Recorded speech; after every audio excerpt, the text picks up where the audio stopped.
Assalamualaikum warahmatullahi wabarakatuh. Waalaikumsalam warahmatullahi wabarakatuh. Selamat pagi semuanya. Pagi. Iya, sehat ya? Iya. Oke, baik teman-teman mahasiswa, hari ini kita akan melanjutkan ya mata kuliah kita di pertemuan keempat ya, mata kuliah Sosiologi Hukum Islam. Materi kita hari ini tentang struktur sosial dan dinamika hukum Islam. Oke, baik, mari kita mulai ya. Sebelum kuliah dimulai dengan kita doa tawasul kepada guru-guru kita, kepada muassis Pondok Pesantren Zainul Hasan Kengkong. Bismillahirrahmanirrahim. Ala hadiniya wa ala kulli niyatin shalihah. Wa ila hadrati Nabi Muhammadin sallallahu alaihi wasallam wa ila hadrati muassis Zainul Hasan Kengkong. Susun al-Arabillah Kiai Haji Muhammad Hasan, Kiai Haji Hasan Syaiful Rijal, Nyai Haji Imam Yawsawati, wa usulihim wa furu'ihim. Al-Fatihah.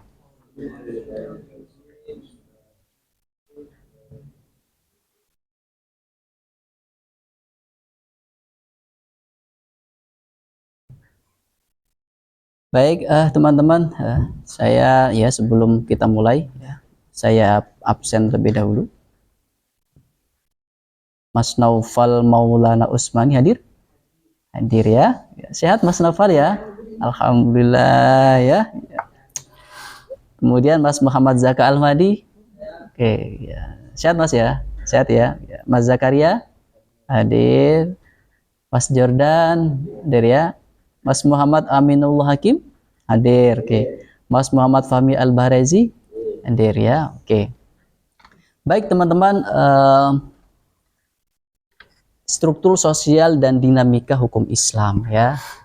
Ya, sebelum memasuki materi ini perlu kita ingat kembali ya, kita review kembali materi kita pada pertemuan sebelumnya, yaitu tentang apa?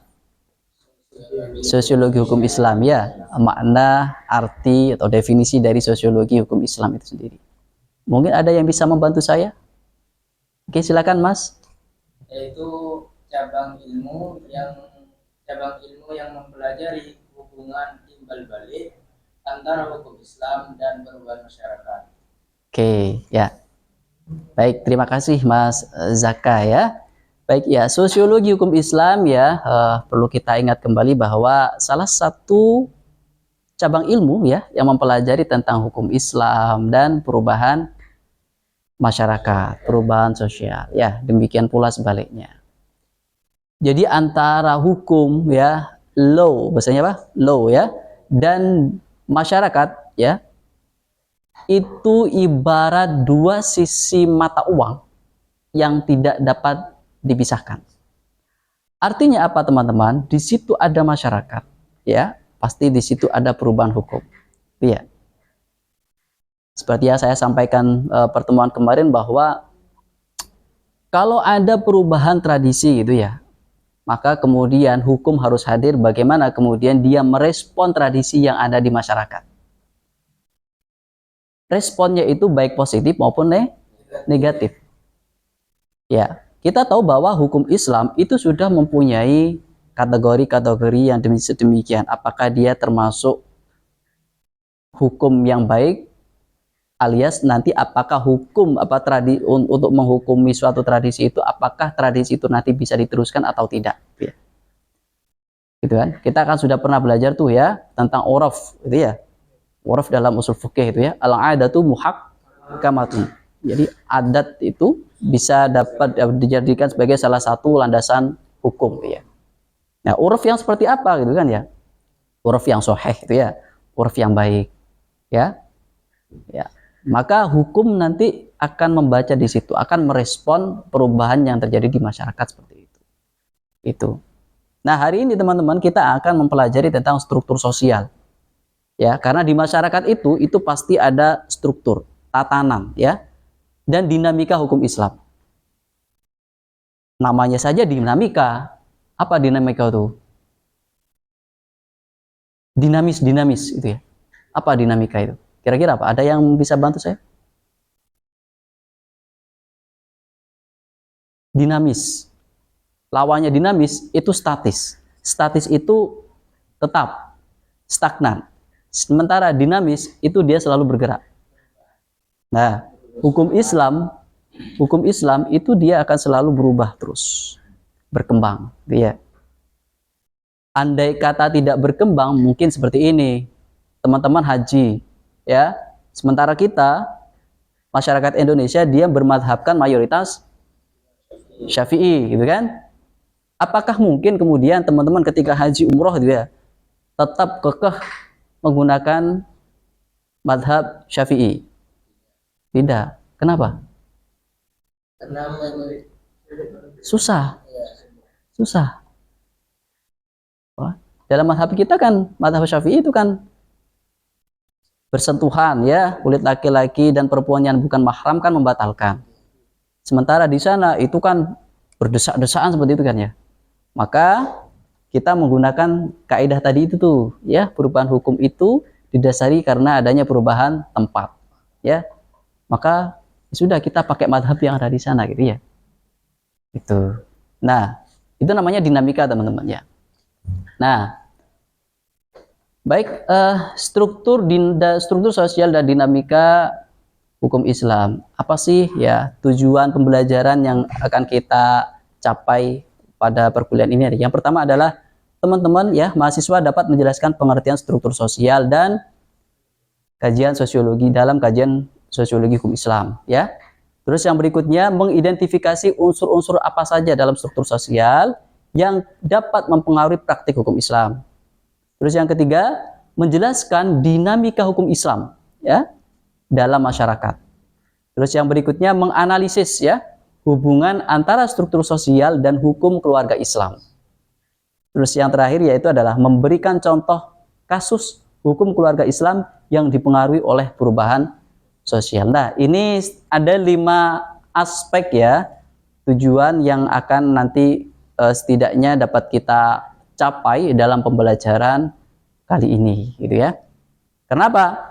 Memahami struktur sosial dan dinamika hukum Islam itu adalah kunci untuk apa? Membaca realitas hukum dan merespon perubahan masyarakat, ya.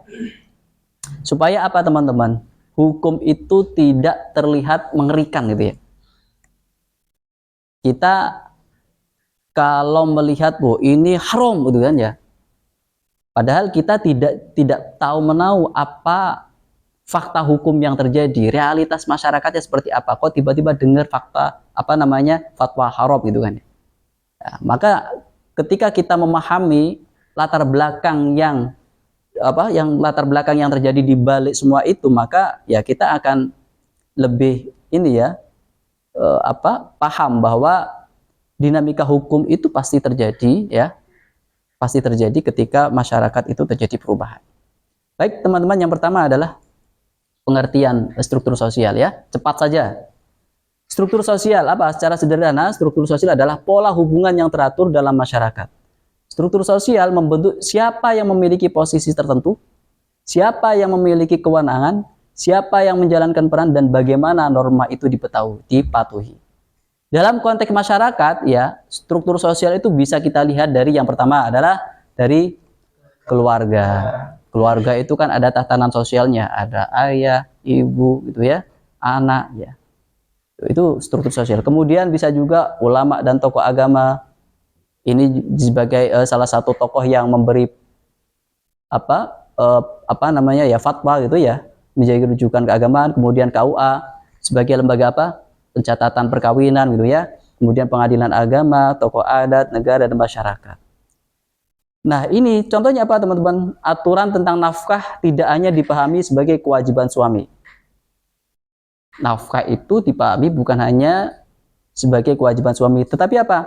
Aturan itu juga dipengaruhi oleh kondisi ekonomi keluarga, pendidikan pasangan, pola kerja perempuan, dan budaya lokal. Karena begini, boleh jadi yang menghasilkan, yang mempunyai sumber ekonomi itu adalah perempuan. Laki-laki di rumah. Ada nggak ya seperti itu? Ada. Nah, itu struktur sosial yang terjadi di masyarakat itu. Ya. Nah, perempuannya yang kerja, suaminya yang di rumah. Ya. Sah nggak? Ya, sah-sah saja, asalkan nanti ada komunikasi yang baik antara kedua belah pihak, gitu ya. Nah, itu struktur sosial. Karena teman-teman kalau nanti belajar lebih jauh, itu kan ada apa namanya sistem kekerabatan namanya ya, patrilineal, matrilineal, bilateral itu berpengaruh juga terhadap sistem tatanan keluarga itu. Baik, berikutnya adalah unsur-unsur struktur sosial ya. Yang pertama status sosial ya, kedudukan seseorang dalam masyarakat yang mempengaruhi relasi hukum. Contohnya apa? Ayah sebagai wali. Apa ada wali nikah perempuan? Ada ya. Suami sebagai kepala keluarga. Ya. Terus kemudian peran sosial. Apa itu peran sosial? Tindakan yang diharapkan dari seseorang sesuai dengan statusnya. Suami perannya apa? Kan memberi nafkah, ya, melindungi keluarga gitu kan, sebagai perannya, ya. Kemudian norma sosial, aturan yang hidup dalam masyarakat berasal dari agama, adat, kebiasaan, atau hukum negara. Contoh, praktik waris dipengaruhi fikih. Dalam fikih pembagian waris itu bagaimana? Antara laki-laki dan perempuan? Bandingannya? Iya, berarti 2:1 gitu kan ya, kalau dalam ayatnya gitu kan ya. Tetapi di sini nanti adat juga punya pengaruh, gitu ya.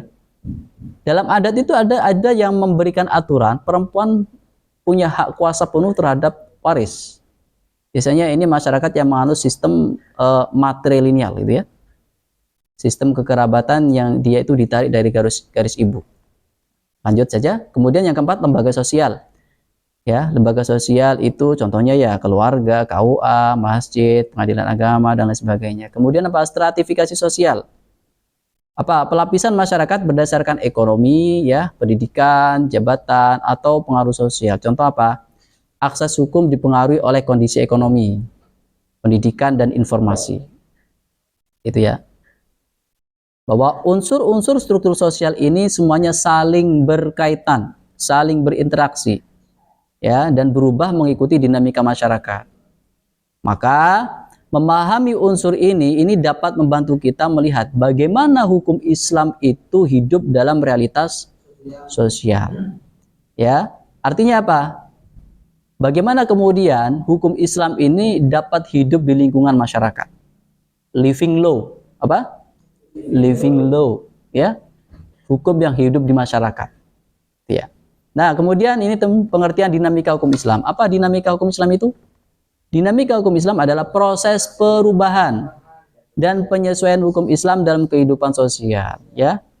Nah, perubahan ini banyak sekali ya faktornya ya, karena faktor perubahan ekonomi, ya, karena faktor apa? Pendidikan masyarakat, ya. Kemudian faktor urbanisasi, perkembangan teknologi, perubahan relasi gender, ya, kebijakan negara, perkembangan putusan pengadilan, interaksi antara fikih, adat, dan hukum positif. Nah, seperti yang saya sampaikan bahwa hukum Islam itu dia memiliki dua dimensi. Yang pertama dimensi normatif. Normatif itu dia, kalau kita bahasa mudahnya itu adalah, kalau dengar kata normatif, itu dia selalu berhubungan dengan teks. Teks, ya. Kalau normatif hukum Islam berarti kaitannya tentang teks-teks nas. Ya, Al-Quran, hadis, terus kemudian ijma ulama, gitu kan ya. Ya, kias, itu normatif. Kemudian dimensi sosiologis, ini berkaitan tentang masyarakat. Bagaimana kemudian hukum itu dipraktikkan di dalam masyarakat. Gitu ya. Nah, dinamika hukum Islam ini menunjukkan bahwa apa? Hukum tidak statis. Apa statis itu? Stagnan, tetap, selalu berubah. Ya. Hukum Islam terus bergerak mengikuti perubahan sosial untuk mewujudkan apa? Kemaslahatan umat. Ya. Kemaslahatan umat atau ya maqasidus syariah. Jadi hukum itu ya puncak tujuannya itu adalah maslahat. Kemudian apa? Bentuk dinamika hukum Islam dalam masyarakat. Bentuknya apa? Ya misalnya kalau dari fikih, ya, fikih hasil pemahaman ulama terhadap dalil syariat. Al-fiqhu maknanya apa? Al-fahmu. Ya, pemahaman kan gitu kan ya. Ya, ketika masuk ke sistem negara, ia dapat berubah menjadi hukum positif. Contohnya apa? KHI. Kompilasi hukum Islam itu isinya merupakan pendapat para ulama madzhabul arba'ah misalnya gitu ya. Itu pendapat para ulama fikih. Kompilasi yang kemudian digabungkan jadi satu ya, berupa kompilasi ini. Yang kemudian kompilasi ini jadikan salah satu pedoman, pegangan oleh para hakim dalam memutuskan perkara. Ya. Nah, berikutnya adalah dari norma agama ke praktik sosial. Contohnya apa? Tidak semua norma hukum Islam langsung dipraktekkan oleh masyarakat. Ya, praktek ini kemudian dipengaruhi oleh adat, ekonomi, pendidikan, dan budaya lokal. Misalnya mahar. Mahar di tempatnya Noval tentu berbeda mahar di tempatnya hakim, misalnya gitu ya. Atau Zaka, Om Hadi. Itu. Mungkin di tempatnya Mas Noval maharnya yang biasa dipraktikkan berupa mobil begitu kan ya. Jadi ketika mau menikah dia maharnya harus mobil gitu ya. Sudah umum, sudah terjadi di masyarakat gitu ya. Tapi boleh jadi berbeda di tempatnya Mas Mahdi ya. Mungkin di tempatnya Mas Mahdi ya cukup seperangkat alat sholat cukup gitu ya. Nah, ini ya. Jadi dari norma agama ke praktek sosial. Nah, tidak tidak dipraktekkan sama oleh masyarakat. Jadi berbeda-beda ya, karena apa? Dipengaruhi oleh adat tadi, pendidikan. Kemudian dari praktek tradisional ke praktek modern. Dulu perceraian itu diselesaikan secara informal melalui keluarga. Ya, jadi perkawinan tidak tercatat ya, sering dianggap ya cukuplah secara sosial. Jadi dulu banyak sekali zaman buyut-buyut kita mungkin banyak sekali perkawinan yang tidak dicatatkan. Sehingga apa? Setelah terbit Undang-Undang Nomor 1 tahun 1974 tentang perkawinan, maka setiap perkawinan yang terjadi itu harus dicatatkan. Itu sekarang, sampai sekarang ya. Jadi kalau dulu mungkin buyut-buyut, mana kartu nikahnya atau buku nikahnya? Enggak punya. Ya karena dianggap sudah selesai, cukup sudah, karena sudah disaksikan oleh semua masyarakat itu kan ya. Cukup sudah. Kalau sekarang jangan coba-coba. Ya. Karena setiap perkawinan harus dicatatkan. Siapa yang mencatatkan? KUA, Kantor Urusan Agama. Kemudian dari otoritas tunggal ke otoritas majemuk. Misalnya apa ya? Dalam masyarakat modern ya, otoritas hukum Islam tidak hanya pada ulama, tetapi apa? Banyak pihak yang membentuk pemahaman hukum Islam. Contohnya seperti ini ya. Ya. Jadi akibatnya apa? Masyarakat menerima banyak pandangan hukum ya. Dalam satu masalah keluarga, seseorang bisa bertanya kepada ustadz. Apalagi sekarang ya, kalau ada masalah, kalau dulu mungkin kalau setiap ada masalah tanya ke kiainya. Kalau sekarang tidak langsung tanya kiainya. Apa? HP, browsing dulu ya. Browsing jawabannya apa gitu kan. Nah, ya gitu. Itu sekarang. Karena apa? Ya sudah. Dinamika masyarakatnya sudah mulai berubah. Dulu beli tatap langsung ke toko gitu kan ya. Kalau sekarang online, Shopee, TikTok gitu kan, TikTok Shop, Tokopedia dan sebagainya gitu kan. Nah itu akibat apa? Ya perubahan kebiasaan masyarakat itu kan. Nah ini teman-teman, hubungan struktur sosial dan dinamika hukum Islam. Struktur sosial itu mempengaruhi cara hukum Islam berjalan. Sebaliknya apa? Hukum Islam juga dapat mengubah struktur sosial. Contohnya misalnya seperti ini, perkawinan anak. Sampai usia berapa tahun Mas Siva? Berapa? 19 ya. 19 itu masih dikatakan anak enggak? Anak, masih. Menurut Undang-Undang Nomor 16 Tahun 2019 ya. Ini batas minimal usia menikah. Laki-laki dan perempuan minimal 19 tahun. Ah, berarti sudah boleh menikah. Ya, berarti sudah boleh menikah. Berarti kalau Mas Noval usianya masih 18 tahun gitu ya. Berarti dia usia masih tergolong anak. Berarti belum bisa menikah itu ya. Gitu. Ya, karena apa? Tujuan undang-undang itu adalah untuk melindungi anak, untuk meningkatkan pendidikan, untuk meningkatkan kualitas keluarga gitu ya. Jadi, kalau usianya belum 19 tahun, jangan coba-coba untuk mau menikah dulu. Baik laki-laki maupun perempuan, usianya minimal 19 tahun. Oke? Yang kedua, nikah siri dan isbat nikah. Nikah siri sah menurut agama, tetapi tidak diakui oleh negara. Nah, solusinya bagaimana? Sudah kadung nih, sudah terlanjur nikah siri. Bagaimana kemudian supaya dia itu mendapatkan pengakuan secara negara? Dilakukanlah yang namanya isbat nikah. Oke, paham ya? Oke. Kemudian perceraian dan nafkah. Perceraian dipengaruhi ekonomi. Oh, banyak terjadi itu sudah. Teman-teman bisa cross check tuh di pengadilan agama. Rata-rata ya, perceraian itu terjadi karena apa? Banyak sekali, tapi rata-rata itu karena faktor ekonomi. Relasi kuasa. Relasi kuasa ya bisa jadi mungkin ya karena laki-laki ini terlalu punya power yang berlebih gitu ya, sehingga dia sewenang-wenang begitu mungkin ya. Sedikit-sedikit main KDRT itu kan, mentang-mentang dia sebagai kepala rumah tangga, kemudian dia seenaknya gitu ya kepada istrinya. Kemudian pendidikan, pekerjaan. Nah ini ketika terjadi perceraian itu ya teman-teman ya, maka putusan nafkah ini harus bisa dijalankan ya, harus dijalankan. Putusan nafkah itu seperti apa, yang diputuskan hakim seperti apa, maka itu harus dijalankan. Kemudian apa? Hadonah. Apa hadonah itu? Hak asuh anak ya, ya hak asuh anak ini pasti sudah teman-teman ya, setelah terjadi perceraian itu pasti ada masalah baru. Siapa ini yang berhak mengasuh anaknya?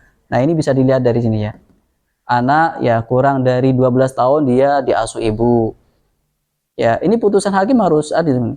Anak di atas 12 tahun dia dapat memilih ya, dan nafkah anak merupakan tanggung jawab dari ayah itu ya. Tuh. Kemudian yang kelima, waris Islam dan adat.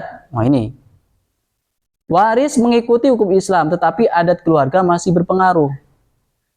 Karena apa? Hukum Islam, negara, dan adat itu saling berinteraksi.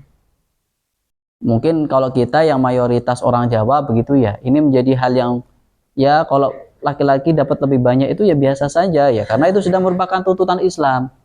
Tapi kalau teman-teman ya berada di luar Jawa, katakanlah misalnya di Minangkabau itu ya, yang menganut sistem matrilineal. Matrilineal itu sistem kekerabatan yang ditarik dari jalur ibu. Jadi yang punya hak kuasa penuh atas harta pusaka itu adalah dari pihak ibu, wanita. Itu ya. Itu. Termasuk kalau misalnya Jordan dapat orang Minangkabau misalnya ya, berarti dia berada di bawah controlling pihak keluarga perempuan. Itu ya, itu adat. Nah, misalnya seperti ini ya, kita diskusi bersama. Oke, seorang perempuan menikah siri selama 5 tahun. Dari perkawinan tersebut lahir satu anak. Suaminya kemudian pergi dan tidak memberi nafkah. Perempuan tersebut ingin mengurus akte kelahiran anak dan menuntut nafkah. Pertanyaan yang pertama, apa masalah hukum kasus ini? Ya, kemudian bagaimana hubungan antara nikah siri dan perlindungan hak perempuan? Yang ketiga, mengapa pencatatan perkawinan penting dalam hukum keluarga Islam? Yang terakhir adalah bagaimana struktur sosial membuat perempuan berada dalam posisi rentan. Baik teman-teman, silakan nanti ya diskusi nanti di luar kelas bisa gitu ya teman-teman ya. Di luar kelas nanti silakan teman-teman nanti diskusi ya tentang ini nikah siri. Kemudian dari pertanyaan-pertanyaan ini nanti teman-teman presentasikan ya. Dipresentasikan bagaimana ya solusi dari atau jawaban dari 4 pertanyaan ini. Oke, kemudian teman-teman, oke, kesimpulan ya, bahwa struktur sosial itu membentuk cara masyarakat memahami dan menjalankan hukum Islam. Ya, sementara hukum Islam itu juga dapat membentuk perilaku, relasi keluarga dan lembaga sosial. Nah, maka apa teman-teman? Mahasiswa hukum keluarga Islam ya, ini perlu memahami hukum Islam tidak hanya sebatas teks normatif. Ya, teman-teman sudah belajar banyak fikih gitu kan ya. ya, Fathul Qorib gitu ya, Fathul Mu'in dan lain sebagainya gitu kan. Berikut syarah-syarahnya mungkin gitu ya. Tetapi apa? Sebagai hukum yang hidup dalam masyarakat, bagaimana orang sudah tahu nih bahwa misalnya sholat itu merupakan hal yang wajib untuk dilakukan. Ya, sholat 5 waktu itu sudah paham bahwa itu wajib untuk dilakukan. Nah, maka bagaimana kemudian hukum sholat ini dia itu dapat hidup dalam masyarakat? Maka peran dari seorang guru ngaji, seorang kiai sebagai tokoh agama itu penting hadir di dalamnya. Nah, itu tadi yang namanya apa? Status atau struktur sosial tadi itu, ya. Nah, karena ada perannya. Jadi, hukum Islam itu hidup dalam masyarakat yang beragam. Keadilan dan kemaslahatan adalah tujuan utamanya. Maka dengan pendekatan sosiologi hukum Islam ini dapat membantu mahasiswa ya melihat bahwa hukum itu secara lebih utuh. Hukum tidak hanya bertanya apa aturannya, tetapi apa? Bagaimana aturan itu bekerja? Siapa yang terdampak dan apakah hukum tersebut menghadirkan keadilan sosial atau menghadirkan kemaslahatan. Oke. Baik, terima kasih teman-teman. Saya kira cukup itu ya perjumpaan kita hari ini. Kita akan lanjutkan di pertemuan berikutnya ya. Tadi ya tugas diskusi tadi nanti teman-teman lakukan diskusi itu ya, terus kemudian kita presentasikan pada pertemuan berikutnya. Baik, terima kasih. Ada yang ingin dikonfirmasi? Silakan. Baik, cukup ya? Oke, baik teman-teman, mari kita akhiri perkuliahan kita dengan bacaan hamdalah bersama-sama. Alhamdulillahirabbil alamin ya. Subhanakallahumma wa bihamdika asyhadu an la ilaha illa anta astaghfiruka wa atubu ilaik. Assalamualaikum warahmatullahi wabarakatuh. Waalaikumsalam warahmatullahi wabarakatuh.